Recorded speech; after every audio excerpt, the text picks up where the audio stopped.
Hi, everyone, and welcome to the Quietly Visible podcast.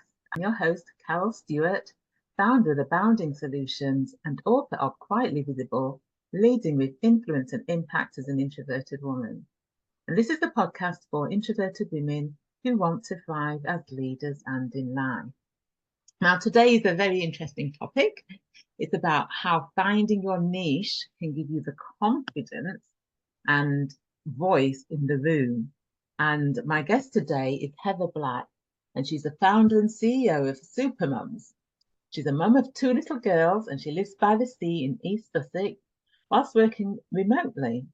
In 2010, she became an accidental Salesforce admin for her non-profit and loved it so much she decided to upskill as a Salesforce consultant in 2012, helping other non-profits to implement a CRM.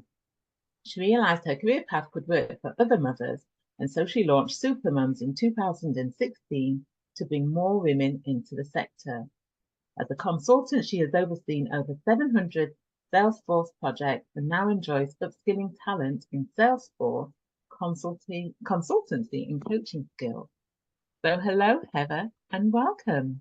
Oh, thank you for having me here, Carol. It's great to be with you today. The topic we're going to be speaking about, finding your niche, is not something that we hear much when it comes to sort of leaders, sort of women leaders, that sort of thing. We tend to hear it more when it comes to businesses, so women who are in businesses, who've got their own businesses. But as leaders in an organization, having a niche can be very beneficial, and we will hopefully unpick this in our conversation.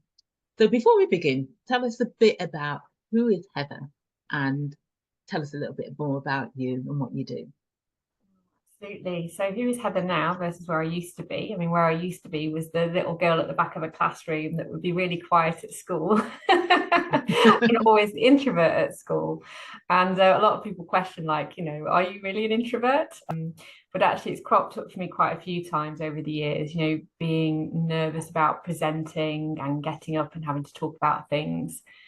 There's various tips I can share on the journeys I'm sure we'll explore today, but I've really benefited from coaching and from training and discovering what I call my superpowers, I suppose, over the last 20 years of developing my history. I'm 45 now, so had been working on my career trajectory for 25 years. And I do find that it's, learning and leaning in and knowing what I'm really good at and where my strengths lie that has given me the confidence to speak and mentor others. I think, we all like to support other people and to speak about it. And that's really helped me step out of the introvert side of myself, which I still absolutely have. And I need that downtime. But I love doing what I do now and talking about Supermums, like I am on this podcast, because I'm really passionate about it. I love sharing inspirational stories, helping people understand what they're good at, coaching people, and they're some of my superpowers. So, I'm leaning into everything that I enjoy, which, motivates me to do these things. That's what I absolutely love doing day to day. So I'm a mother of two daughters. I'm divorced. I, love what I do. I like sharing things, telling stories. I'm really helping other women flourish every day. So hence why it's lovely to be here. Great, thank you for that. So just a couple of things I want to pick up there. First of all, when you said about people not believing that you're introverted, and there are a lot of misconceptions about what introversion is. And I shared a video clip of Oprah this week, which was on her Instagram, her Oprah Daily Instagram page, where she was being interviewed, and she talked about being introverted, because oftentimes when I say to people that Oprah's introverted, they don't believe me. And that's because of those misconceptions that people have about introverts, and thinking that introversion means shy, lacking confidence, doesn't like being in the public, which is not true, because those could apply to people who are extroverted as well. So tell me a little bit about the little girl that you mentioned sat at the back of the classroom, the introverted Heather, and when you were a girl. Tell us a little bit about that. Yeah, and how that affected you, how it was at school for you. Yeah, so what I realized, I came across, I think the term introvert, books started really being published around it 12 years ago when my daughter was born. Actually, there was quite a couple of big books sort of popular books that came out at that time, reflecting on how I was feeling and what had happened in the past. When I was at school, I was always the quiet one that would just get on and work hard. And I found it quite overwhelming being around so many people every day, that I think that kind of shut me in. But then I wasn't given, I didn't really have the confidence to present, be the public speaker. When I went on, we had school trips or things away, I'd always have to come home halfway through those trips because I just found it quite overwhelming. Again, reflecting back now, it's probably just being around people and having that energy where you just having to be extrovert the whole time, I suppose, and kind of having to absorb all of that. I found it really overwhelming. And where this cropped up again when I had my children, my first child, was finding that there was no me time, right? I think that's where it boiled down to, that I was either with the baby the whole time or I was working the whole time, and I didn't have any time to kind of re-energize myself. And it was reading books around that time that was like, oh, okay, I'm really wired differently. Like, I need the downtime where I'm actually just by myself to plug myself in and recharge myself, whether that's swimming, which is again quite an isolated sport that I love doing, or going on my spinning bike, or just sitting and watching TV. I need those times to recharge. But I equally love going out and meeting people. But I'm also very aware that if I'm in groups of more than 6 people I don't know, I again go quiet. So if I'm presenting on stage to an audience, I'm fine because I have a role, that's my job, and people will come and talk to me. But I don't enjoy going to networking events or things like weddings where I don't know many people. I just find it really overwhelming. And, it's kind of understanding what's going on for you, right? And knowing that it's okay to feel like that, and that it's normal to feel like that. And I think when I read these books, knowing that our brain is wired differently as an introvert to an extrovert, and what we need and how we operate, was really kind of just created an element of peace inside me, really. But it also allowed me to know what it is I need to do, and to accept things about myself, that it's okay to be like that. So I've been on this journey of where I've seen that it gave me like the reasons of why I was like that as a young girl, and not to feel bad about it anymore. Like, to feel like why couldn't I deal with those situations, yada yada, in my brain. I'm like, okay, well, I get it now. It's because I didn't actually have the opportunity to have those downtimes and recharge.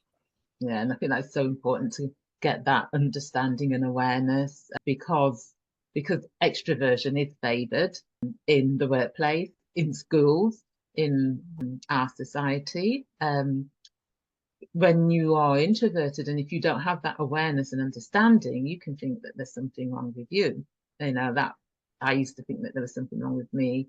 A lot of the introverted leaders that I coach, it's the same for them. People that I speak to, it's the same for them, because we don't have that understanding. It's about, as you said, how our brains are, how we're wired.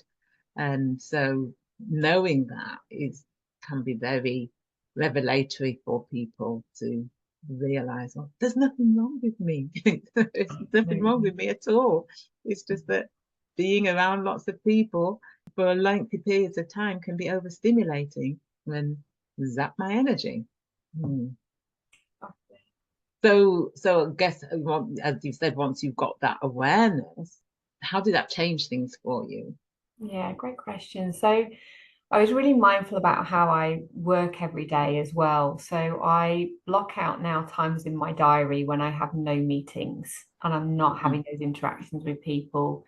And I have to really honor that, because one, you can get your head down and get stuck into projects and things like that. But if I find that I'm on meetings or interacting with people for a full 8-hour day, I'm not my best self by the end of the day. I'm exhausted. I'm not actually showing up to meetings in the best format or frame of mind either, because I've just exerted so much all day.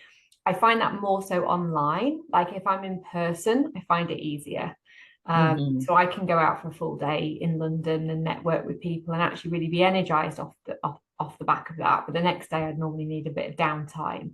So I think there is a difference online versus in person. But I think also it's that combination of being where you're working as well. Like I did always feel a bit overwhelmed when I had a job and I was in a workspace where there was people around me all the time, because I always felt like expectation, I've got to talk to so and so and they're walking past me, and I just found that really like overwhelming, like working in an office.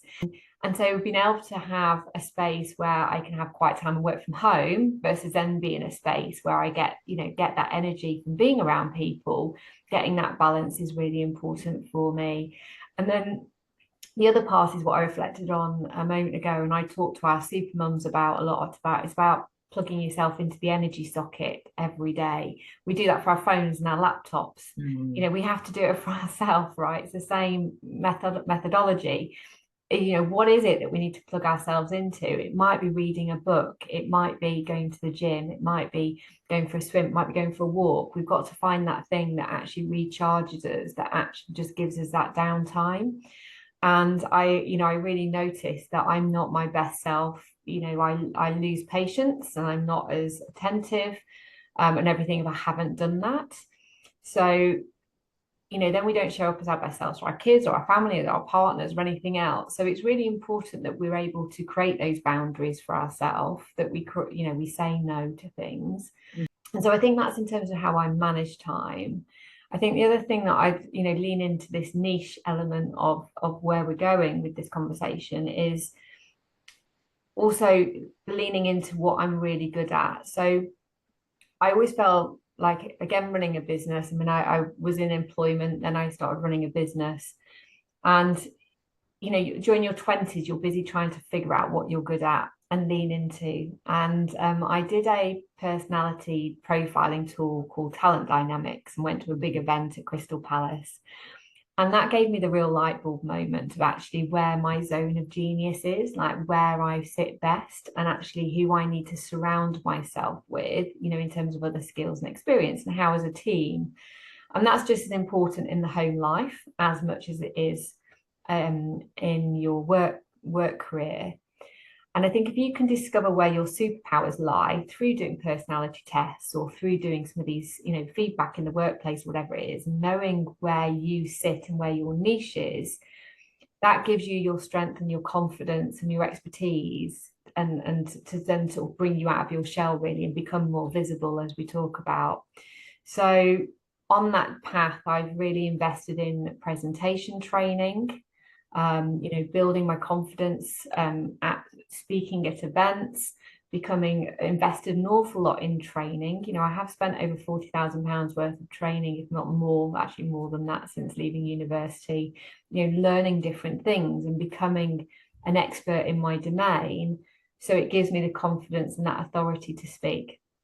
And that's the thing, is once you're utilizing your strengths, we're more motivated when we utilize our strengths. We feel more authentic, we're more naturally more confident, and it's better for our overall well-being when we utilize our strengths. And one of the things that I often find with introverted women leaders is that they don't view their introverted qualities as strengths, because of the bias towards introversion that exists in the workplace. So when you identified your superpowers and you started to put those into practice, how did that feel? What was that difference like for you once you embraced them? And so, yeah, these are my superpowers. What was that like for you? It was a sense of peace, and in terms of I don't need to be good at everything, and this is where I need to focus my energies and really build on this. And also sharing that awareness of these are things I'm great at with your colleagues, with your audience, depending on your speaking. But I think it also forged the way that I network and build that personal brand awareness, if you like. So LinkedIn, is one of the popular platforms that I'll post on. And I don't, you can you're sitting behind a platform, right, when you post out, but I'm sharing things that I feel are important or valuable or knowledge. And so that feels very comfortable for me. The videos are harder for me to do because you have to show up and do the lives. It's not as comfortable doing videos, but again, you kind of develop, and you have to be in a certain frame of mind for those things. So again, just building my profile, networking, but networking in a way that feels comfortable. So I will typically try and get speaker opportunities at events, and they're the ones that I'll tend to attend. Bringing people to you. So if you're posting out on social media, whatever your preferred platform, or you're presenting at events around something you're passionate about, because when you're passionate, you're more confident and more authentic and able to present, people will come to you. So you don't need to do that awkward sort of networking with people you don't know and sort of talking to random people in the room. And the way that I tend to facilitate that is if I go to an event and I'm presenting, and then somebody comes and talks to me, I'll ask them, well, who else can you introduce me to here that you think would be useful? So I get them to make the introductions, because again, going up to people talking can be quite, nerve-wracking or intimidating.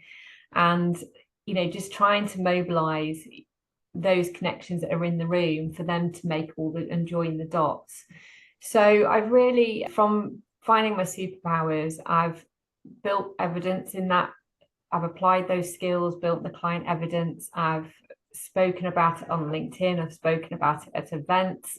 I've then curated blog content and written a book about it. So I wrote a book called Become a Super Salesforce Consultant, which went as a bestseller on Amazon, and just kept reproducing all the content and expertise to, one, spread knowledge and awareness to help people, which I love to do, but two, it's a great medium for me to work on, because I love writing. I love writing the blogs every week. Again, that's probably my creativity side, and where I can sit down and just sort of get everything out of my head. But then I turned all the blogs into the book. So within 3 hours, I had a book of 40,000 words through just collating all my blogs. So, we can become a real specialist in something if we're clever about, how we spend our time, what we produce, how we then repurpose what we've produced, and people start to notice you. That's how you become visible. Becoming an expert in something. Yeah, and for sort of women who are leaders in organisations, that getting clear on what their strengths are, what their superpowers are, and what it is that they're good at, what they specialise in, and really honing in on that and talking about it, sharing about it on social media, LinkedIn particularly, is, that is what niching is about, isn't it? Being able to sort of show that you are the person of knowledge, person of expertise in your particular field. Absolutely. Just as you've done with the podcasting around introverts. That's right. Yeah. The same thing, isn't it? And that, yeah, definitely, that's where everybody needs to find, what is it you're passionate about? And I say to people, it might be an industry, it might be an attribute, it might be knowledge, it might be a social mission or cause. Like with Supermums, for me, it is about helping women. But we do that through training, Salesforce training. We help people back into work because that's something that I've always been passionate about. So it is just finding something that really motivates you, where, I always say I'm sitting on my soapbox. Like, I love talking about it. You've got to find that thing where actually, you find your little recipe, you find the things that really work, and you love talking about it, and you're on your soapbox about it, and then you won't shut up. So this introvert side of you sort of, is like, that's why people say to me, oh, well, are you really an introvert? But because I love talking about what I do, I don't come across as such, but behind the scenes, I've got all these ways of managing, that balance. Yeah.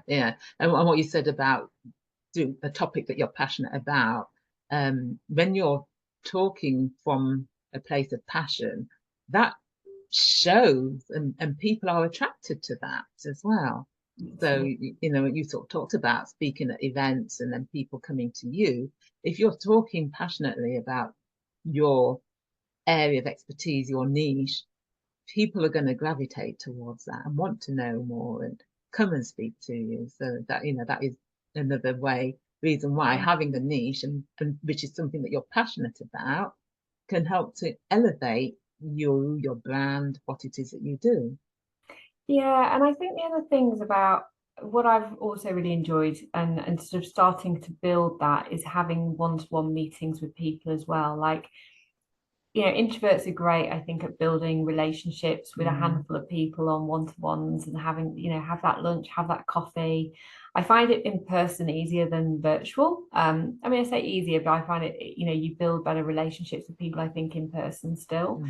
And so, start small and sort of build that up, try and get those speaker opportunities. And as we did for getting and positioning ourselves for this podcast, I've got a speaker bio profile.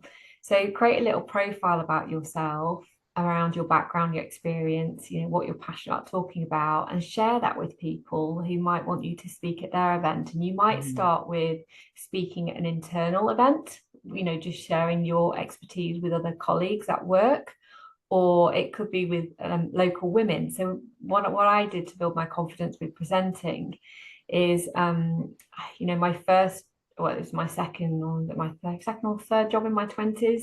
I had to present at interviews and to try and win work as part of a panel. And I was really struggling with it. So that's when I did my presentation training. But then I became a Virgin V rep doing makeup for women's parties. And then I had to go and do people's makeup at these women's parties and talk. And that really built my confidence speaking in front of a familiar audience. Like, it's all my mum's friends, right? Or it's friends with friends. But that was transformational for me in just building my confidence speaking. Again, I was making women look beautiful, and that was really positive. And that just built my confidence, then speak in front of an audience more broadly. But all of that was speaking from the heart. It's feeling like there's not that much, like, loads of pressure on you. So it's not like you have to go and speak in front of an audience of 60,000 people tomorrow or whatever it is. You can start small by being on a podcast, which is one-on-one, or being in front of a few colleagues at work, or doing it amongst your friends, depending on what you're presenting, and then build up to these bigger audiences and, eventually do a TEDx, right? Kind of there's lots of things, but you don't have to start there. You can start. Yeah. And that's the thing, is it's that sort of practice. Oftentimes people will write themselves off as not being good enough, or that they haven't got the confidence, when it's a matter of just putting it into practice and continually practicing what you're doing, then so refining it, so identifying whether it is actually confidence that you're lacking or whether it's competence. So do you need that specific training or experience in a particular topic? And as you identify, you've got presenter training. So understanding that difference can make a big difference. So that if you get the skill, you develop your skills, then the more you put those skills into practice, the more confident that it will become. Absolutely. And it's finding the medium that you enjoy as well, because as introverts, we might shy away from doing more videos, or maybe not presenting on a stage. But as we talked about, you could do a podcast that's pre-recorded, that's one-on-one, that's more intimate, or you could write blogs which don't require any visual sort of showing up time. And so I think it's, finding a medium that works for you, and then training yourself in other mediums, again, to build your confidence. I have had media training and organized, I've previously run events, obviously, for our Supermums, but I previously worked with entrepreneurs. They don't know how to rock up in front of a camera. So again, you can have media training, you can develop all those skills depending on where you want to go and how much you want to promote yourself in your niche. And what is it that made you make that transition from what you were doing to what you're doing now? What made question? So I went on a bit of a journey, really. So I started out in economic development, designing programs that would help people back into employment. So it's always been my thing, is helping people start businesses or helping them to employment. It's where I started in my 20s. And I ran a coaching business, started a coaching business off the back of that, because I was working in a company where I wasn't getting treated quite right by the managers. I was doing things and the things weren't getting recognised, and I couldn't get a pay rise. And so I ended up going to another company that was, I ended up in a more junior role than I was doing before. So I launched a business that helped young entrepreneurs age 18 to 30 start businesses. And so I was kind of in this position where I'd given up, obviously, my employment and needed to make money and sort of start building a business. And I think there's nothing more scary and empowering but motivating to kind of, you've got to get yourself out there now, Heather. This is what you've got to do. And when I started my first business, I actually took a week off work in preparation to go and meet. I met 40 people that week. And I spoke to these 40 people to ask them about, about the market, do my market research, build relationships with these people. And I went from earning 27K. And in the first year of trading, all of those people that I met, I got work off. And in the first year of business, I did 60K worth of revenue. And then we increased that. And I went from 100K to 1.2 million pound business in a year, and went from 4 staff to 40 staff. That was quite a transformational journey as a young person. But it was all because I'd had these meetings with these 40 people, telling them what I was passionate about, telling them what I wanted to do. And that opened doors for me. I was speaking on stages, about young entrepreneurship and universities. And, I was, again, I was passionate about what I was doing, but I'd already equipped myself with some of these skills as I'd moved through. And so that really started to build my network. So I would run events every month for young entrepreneurs, and people would come to me. So again, people knew me. The events that I'm running, it's always easier to run your own events, right? I've always run my own events, so people know me and come and speak to me. Again, a great introvert strategy rather than having to go to events. And on that journey, I started using Salesforce CRM. And Salesforce CRM is a client relationship management system that tracks everything that you're doing. So it helps with your marketing, your sales, your customer service, your delivery. I fell in love with the system because I actually ended up sort of manipulating it to collect and manage everything. And it was my best friend, right? Because it would tell me all our performance data and everything we were doing. And with that business I was running at the time, it was largely, a lot of our programs were funded through Labour government. And so when Conservative came in, a lot of the funding disappeared. So I was just about to have children and I had to pivot and find another role. And again, I went out and met people and started talking to people about Salesforce and the roles and the career opportunities working with Salesforce. And I learned from that there was, a range of different career options I could go down. And I knew then I found out what training I needed to do and how I would develop it. And I basically pivoted to become a Salesforce consultant for nonprofits, helping nonprofits implement Salesforce to manage their fundraising, their volunteers, their marketing campaigns, and really enjoyed that. So that's when I sort of carved out my niche. But as a self-employed Salesforce consultant, I had to go out and find the work. So again, I ran events, for nonprofits and brought nonprofits to me. I spoke at events. So again, people would find me. I wrote about things and did blogs and had a website and everything. And I built that consultancy up to a team of 20. We won the EMEA Partner of the Year award. We worked with over 350 nonprofits over that time. And so we went on this great journey with the consultancy. But as part of that, recognised that there was a shortage of talent. There was a shortage of Salesforce professionals on the marketplace to help with all the projects that were around. So I launched Supermums as a spin-off initiative to get more women into the Salesforce sector. And there's 6 different job roles that people can do. And we launched that 7 years ago. So over the last 7 years, we've worked with over 1,500 women to retrain them and to get them out into the job market. They've gone into a range of different job roles. Each of the different job roles suits different personalities, actually. So I talk about the different personalities of, you might be the empathetic counselor type person, you'd be a great VA, or you might be the coordinator and delegator and you'd be a great project manager. So I talk about the different roles. And just absolutely love the stories. We've helped women get back on their feet after divorce, get their first house, manage flexible working with a newborn baby, you name it, we've got the stories there. People that have come from India or Africa have relaunched their career in the UK. We've had a really enjoyable journey. So I've sort of, everything's combined, and on this journey I don't do Salesforce implementations myself now. I busy lead Supermums full time. But this journey, everything leads to another step on your journey, right, and builds your experience. So Supermums, how does that work? So how do women get get involved, or get to use your services? How does it work?